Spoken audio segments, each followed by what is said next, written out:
Oh, hello. What am I doing here?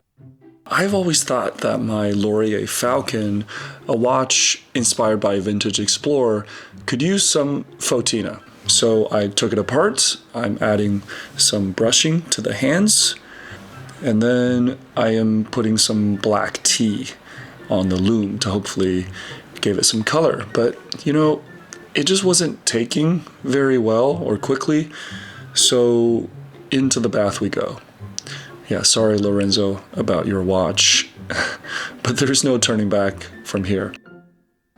So we'll just let this steep for a couple hours, and then hopefully at the end of the video, I'll show you guys what the end result looks like. Hey guys, I'm Max, and this is Watch Crunch. If you're like me, you found yourself using old school forums less and less over the years. And that's why we set out to build Watch Crunch, a modern platform for talking watches with a new interface and a better culture. So come check it out. This hobby makes no sense. We spend countless hours and thousands of dollars on outdated technology, and then ironically talk about how cutting edge our watches are. And sometimes when you put a little bit of brown pigment into the loom to make it look older, it gets some people all riled up. Well, consider me one of the people that enjoy a touch of Fauxtina here and there, but I think there's Fauxtina done right, and then there are the botched jobs. So in this video, let's talk about artificial aging of our watches, and let's use this Laco flieger that's gotten a full vintage treatment as an example. So Laco really gave this watch the full send. And we're not talking about just some browning of the loom. They went through this watch and made it look a century old. I've seen one of those old German fliegers in person. I gotta tell you, if it wasn't for the smaller size and a new leather strap, I wouldn't be able to tell the difference. First of all, Laco has the history to back it up. They were one of the original 5 that supplied watches to the Luftwaffe, the other being Lange, Wimpe, Stowa, and IWC. And this being the b-uhr, specifically the Spire Erbstück model, b-uhr standing for Beobachtungsehren. Yeah, your boy took some German in high school. That means observation watch. Erbstück translates to heirloom, designating the aged version of this model. And here the watch is shown next to the pristine, non-aged version, and you can see just how much detail they've instilled into it.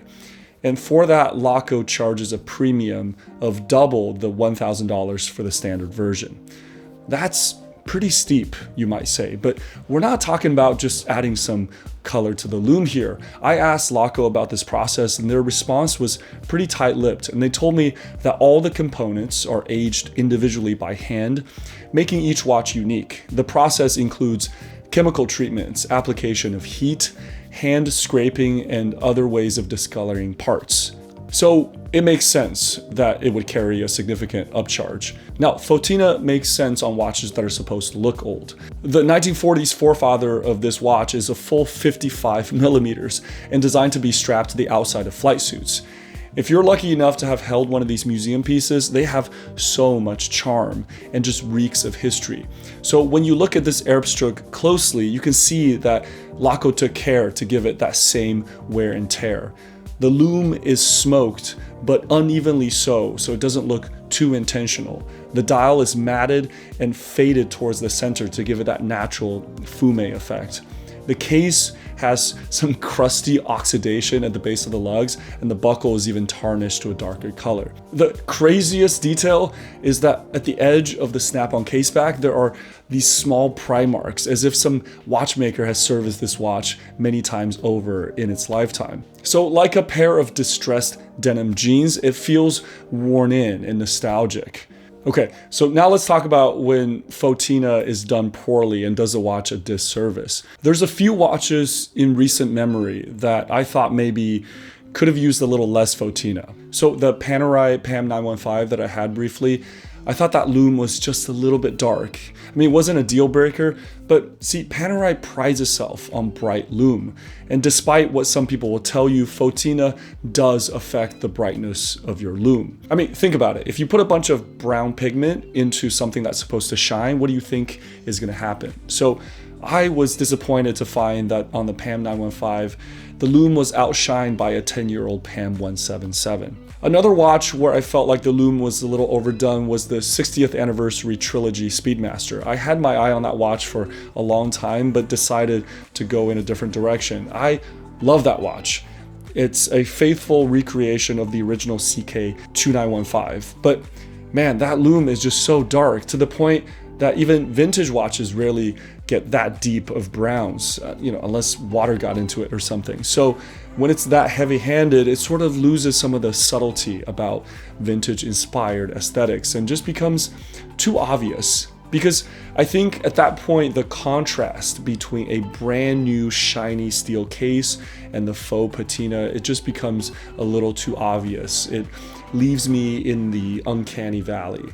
But a great example of subtle vintage done right is my 2019 Breitling Navitimer 806 reissue. It's obvious that they added some pigment, but it's just a light khaki on the lume and just enough to take the edge off of that brand new Super Luminova white, but without significantly affecting the luminosity of its function. It's a watch that kind of makes you do a double take. Like, is that a new old stock 806 or a modern watch? The Laco is something different. I mean, they went through and aged every part of this watch. The case, the crown, the dial, and even the case back. So there is no inconsistency here to the eye, and that's why they can get away with going really hard on the dial aging.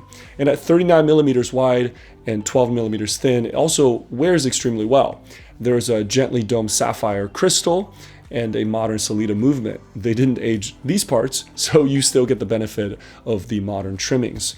I just wish that the lug width was 20 instead of 18, just for easy strap changes, but the 42 millimeter of the watch does have a 20 mil lug width. A big onion-shaped crown is geared for pilots to manipulate with gloves on, but also makes for setting the time a tactile experience without.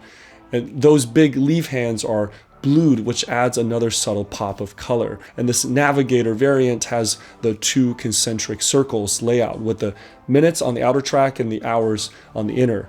It's kind of an ingenious design because if you're like on a bombing run, it probably helps to separate those two for clarity. So some other small criticisms I have at the end are the lugs. They do stick straight out, so it could be a little bit hard to wear on really small wrists.